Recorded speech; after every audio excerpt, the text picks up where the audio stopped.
ಜಮೀರ್ ಅಹಮದ್ ಖಾನ್ ಕಾಂಗ್ರೆಸ್ನಿಂದ ಸಸ್ಪೆಂಡ್ ಆಗಲಿಕ್ಕೆ ಕೊನೆಗೂ ಮುಹೂರ್ತ ಫಿಕ್ಸ್ ಆಗಿದೆ. ಜಮೀರ್ ಅಹಮದ್ ಖಾನ್ ತಮ್ಮದೇ ತಪ್ಪಿಗೆ ಶಿಕ್ಷೆಯನ್ನ ಅನುಭವಿಸಲಿಕ್ಕೆ ರೆಡಿ ಆಗ್ತಾ ಇದ್ದಾರಾ? ಉಪ್ಪು ತಿಂದ ಮೇಲೆ ನೀರು ಕುಡಿಲೇಬೇಕು ಅನ್ನುವ ಸರ್ದಿ ಈಗ ಜಮೀರ್ ಅಹಮದ್ ಖಾನ್ ಅವರಿಗೆ ಬಂದೊದಗಿದೆ. ಈಗಾಗಲೇ ಕಾಂಗ್ರೆಸ್ ದಾವಣಗೆರೆಯಲ್ಲಿ ಸೋಲೊಪ್ಪಿಕೊಂಡಿದೆಯಾ ಅನ್ನುವಂತಹ ಪ್ರಶ್ನೆ ಮೂಡ್ತಾ ಇದೆ. ಕಾಂಗ್ರೆಸ್ನ ಸರ್ವೆಗಳ ಪ್ರಕಾರ ದಾವಣಗೆರೆಯಲ್ಲಿ ಹೀನಾಯ ಸ್ಥಿತಿಯಲ್ಲಿದೆ. ಸಮರ್ಥ ಶಾಮನೂರ್ 3ನೇ ಸ್ಥಾನಕ್ಕೆ ಕುಸಿತಾರೆ ಅನ್ನುವಂಥ ಮಾತುಗಳು ಕೇಳಿ ಬರ್ತಾ ಇದೆ.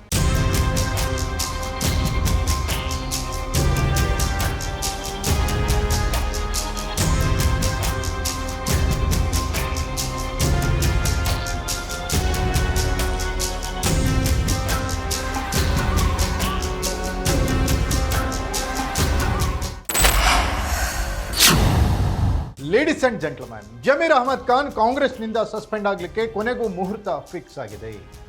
ಕಾಂಗ್ರೆಸ್ ಹೈಕಮಾಂಡ್ ಜಮೀರ್ ಅಹಮದ್ ಅವರನ್ನ ಕಾಂಗ್ರೆಸ್ನಿಂದ ಸಂಪುಟದಿಂದ ಕಿತ್ತೆಸೆಯುವಂತ ಪ್ಲಾನ್ ಏನಾದರೂ ಮಾಡ್ತಾ ಇದೆಯಾ? ಹಾಗಾದ್ರೆ ಜಮೀರ್ ಅಹಮದ್ ಖಾನ್ ತಮ್ಮದೇ ತಪ್ಪಿಗೆ ಈಗ ಶಿಕ್ಷೆಯನ್ನ ಅನುಭವಿಸಲಿಕ್ಕೆ ರೆಡಿ ಆಗ್ತಾ ಇದ್ದಾರಾ? ಉಪ್ಪು ತಿಂದ ಮೇಲೆ ನೀರು ಕುಡಿಲೇಬೇಕು ಅನ್ನುವ ಸರ್ದಿ ಈಗ ಕಾಂಗ್ರೆಸ್ನಲ್ಲಿ ಜಮೀರ್ ಅಹಮದ್ ಖಾನ್ ಅವರಿಗೆ ಬಂದೊದಗಿದೆ. ಜಮೀರ್ ಅಹಮದ್ ಖಾನ್ ದಾವಣಗೆರೆ ಉಪಚುನಾವಣೆಯಲ್ಲಿ ಮಾಡಿರುವಂತಹ ಅವಾಂತರಗಳಿಗೆ ಹೈಕಮಾಂಡ್ ಕೊನೆಗೂ ಎಚ್ಚೆತ್ತಿದೆ. ಪರಿಣಾಮ ಜಮೀರ್ ಅಹಮದ್ ಖಾನ್ ಅವ್ರನ್ನ ಕಾಂಗ್ರೆಸ್ನಿಂದ ಸಂಪುಟದಿಂದ ಕಿತ್ತಾಕ್ಲಿಕ್ಕೆ ಮುಹೂರ್ತವನ್ನು ಫಿಕ್ಸ್ ಮಾಡಿದೆ. ಎಕ್ಸ್ಪೋಸ್ಡ್ ಸ್ಟೋರಿ, ನೆಲ ಜಲ ಭಾಷೆಗಾಗಿ ಪ್ರಾಮಾಣಿಕ ಪತ್ರಿಕೋದ್ಯಮ. ನಾನು ಹೇಮಾ.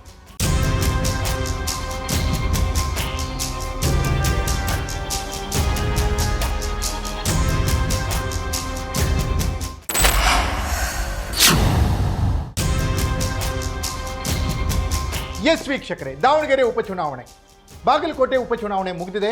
ರಿಸಲ್ಟ್ ಬರಲಿಕ್ಕೆ ಹೆಚ್ಚು ಕಮ್ಮಿ ಇನ್ನೂ 20 ದಿನಗಳ ಕಾಲ ಸಮಯಾವಕಾಶ ಇದೆ. ಆದರೆ ಕಾಂಗ್ರೆಸ್ನಲ್ಲಿ ನಡೀತಾ ಇರುವಂಥ ಬೆಳವಣಿಗೆಗಳನ್ನು ನೋಡಿದರೆ ಈಗಾಗಲೇ ಕಾಂಗ್ರೆಸ್ ದಾವಣಗೆರೆಯಲ್ಲಿ ಸೋಲೊಪ್ಪಿಕೊಂಡಿದೆಯಾ ಅನ್ನುವಂಥ ಪ್ರಶ್ನೆ ಮೂಡ್ತಾ ಇದೆ. ಕಾಂಗ್ರೆಸ್ನ ಸರ್ವೆಗಳ ಪ್ರಕಾರ ಸ್ಫೋಟಕವಾದಂಥ ಅಂಶ ಲಭ್ಯವಾಗಿದೆ. ಕಾಂಗ್ರೆಸ್ ದಾವಣಗೆರೆಯಲ್ಲಿ ಹೀನಾಯ ಸ್ಥಿತಿಯಲ್ಲಿದೆ. ಹೆಚ್ಚು ಕಮ್ಮಿ 3ನೇ ಸ್ಥಾನಕ್ಕೆ ಹೋಗ್ಬೋದು ಕಾಂಗ್ರೆಸ್ ಅನ್ನುವಂಥ ಮಾತುಗಳು ಕೇಳಿ ಬರ್ತಾ ಇದ್ದಾವೆ. ಸಮರ್ಥ ಶಾಮನೂರ್ 3ನೇ ಸ್ಥಾನಕ್ಕೆ ಕುಸಿತಾರೆ ಅನ್ನುವಂಥ ಮಾತುಗಳು ಕೇಳಿ ಬರ್ತಾ ಇದ್ದಾರೆ. ಬಿಜೆಪಿಯ ಶ್ರೀನಿವಾಸ್ ದಾಸ್ ಕರಿಯಪ್ಪ ದಾವಣಗೆರೆಯಲ್ಲಿ ಗೆಲ್ತಾರೆ ಅನ್ನುವಂಥ ಮಾತು. ಜೊತೆಗೆ SDPI ಅಲ್ಪಸಂಖ್ಯಾತರನ್ನು ಬೆಂಬಲಿಸಿದ್ರು. SDPI 2ನೇ ಸ್ಥಾನಕ್ಕೆ ಹೋಗುತ್ತೆ, ಕಾಂಗ್ರೆಸ್ 3ನೇ ಸ್ಥಾನಕ್ಕೆ ಹೋಗುತ್ತೆ ಅಂತ. ಹಾಗೇನಾದರೂ ಕಾಂಗ್ರೆಸ್ 3ನೇ ಸ್ಥಾನಕ್ಕೆ ಹೋದರೆ ಆಡಳಿತಾರೂಢ ಪಕ್ಷ, ಕರ್ನಾಟಕದಲ್ಲಿ ಅಧಿಕಾರ ನಡೆಸ್ತಾ ಇರುವಂಥ ಪಕ್ಷ 3ನೇ ಸ್ಥಾನಕ್ಕೆ ಹೋಗುತ್ತೆ ಅಂದರೆ ಸಿದ್ದರಾಮಯ್ಯನವರ ಇಮೇಜ್ ಏನಾಗುತ್ತೆ?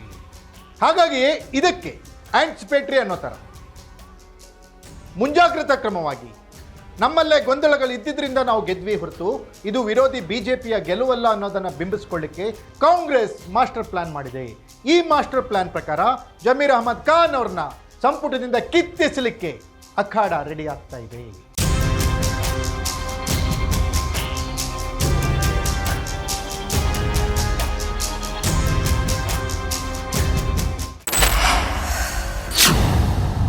ಎಸ್ ವೀಕ್ಷಕರೇ, ದಾವಣಗೆರೆಯಲ್ಲಿ ಸೋಲಿನ ಹೊಣೆಯನ್ನ ಜಮೀರ್ ಅಹಮದ್ ಖಾನ್ ಅವರಿಗೆ ಕಟ್ಟಲಿಕ್ಕೆ ವ್ಯವಸ್ಥಿತವಾಗಿ ರಣತಂತ್ರವನ್ನು ಹೆಣೆಯಲಾಗಿದೆ. ಜಮೀರ್ ಅಹಮದ್ ಖಾನ್ ಸಂಪುಟದಿಂದ ಹೊರ ಹೋಗೋದು ಬಹುತೇಕ ಪಕ್ಕ ಅನ್ನಲಾಗ್ತಾ ಇದೆ. ಈಗಾಗಲೇ ಜಬ್ಬಾರ್ ಅವರು ಮತ್ತೊಬ್ಬ ಅಲ್ಪಸಂಖ್ಯಾತ ಮುಸ್ಲಿಂ ಮುಖಂಡರು ರಿಸೈನ್ ಮಾಡಿದ್ದಾರೆ ಅವರ ಹುದ್ದೆಗಳಿಗೆ. ಹೀಗೆ ಮುಂದುವರೆದಂತೆ ಮುಂದಿನ ತಲೆದಂಡ ಜಮೀರ್ ಅಹಮದ್ ಖಾನ್ ಅನ್ನೋದು ಪಕ್ಕ ಆಗ್ತಾ ಇದೆ. ಜಮೀರ್ ಅಹಮದ್ ಖಾನ್ ಅವರಿಗಿರುವಂಥ ವಸತಿ ಖಾತೆ, ವಕ್ಫ್ ಖಾತೆ, ಅದರಿಂದ ಕಿಕ್ಔಟ್ ಮಾಡಲಿಕ್ಕೆ ಕಾಂಗ್ರೆಸ್ ಹೈಕಮಾಂಡ್ ಈಗ ಪ್ಲಾನ್ ಮಾಡಿದೆ. ಸುರ್ಜೇವಾಲಾ, KC ವೇಣುಗೋಪಾಲ್, ರಾಹುಲ್ ಗಾಂಧಿ ಈಗಾಗಲೇ ಸಿದ್ದರಾಮಯ್ಯನವರ ಜೊತೆಗೆ ಮಾತುಕತೆ ನಡೆಸಿದ್ದಾರೆ. ಸಿದ್ದರಾಮಯ್ಯನವರು ತಿರುಗಿ ಬಿದ್ದಿದ್ದಾರೆ ಅನ್ನುವಂಥ ಮಾತುಗಳಿದೆ. ಜಮೀರ್ ಅಹಮದ್ ಖಾನ್ ಅಲ್ಪಸಂಖ್ಯಾತರ ಪರವಾಗಿ ಮಾತನಾಡಿದ್ದಾರೆ, ಅವರಿಂದ ಅಲ್ಲಿ ಹಿನ್ನಡೆಯಾಗಿಲ್ಲ ಅನ್ನುವಂಥ ಸಬೂಬನ್ನು ಸಿದ್ದರಾಮಯ್ಯನವರು ಹೈಕಮಾಂಡ್ಗೆ ಹೇಳಿದ್ದಾರೆ ಅನ್ನಲಾಗ್ತಿದೆ. ಆದರೆ ಹೈಕಮಾಂಡ್ ಏನು ಯೋಚನೆ ಮಾಡಿದೆಯೋ ಆ ರೀತಿ ನಡೆದ್ರೆ ಜಮೀರ್ ಅಹಮದ್ ಖಾನ್ ಕಾಂಗ್ರೆಸ್ನಿಂದ ಸಂಪುಟದಿಂದ ಸಸ್ಪೆಂಡ್ ಆಗೋದು ಪಕ್ಕ ಅನ್ನಲಾಗ್ತಾ ಇದೆ. ಇದೆಲ್ಲದಕ್ಕೂ ಕಾಲವೇ ಉತ್ತರ ಹೇಳಬೇಕಾಗಿದೆ.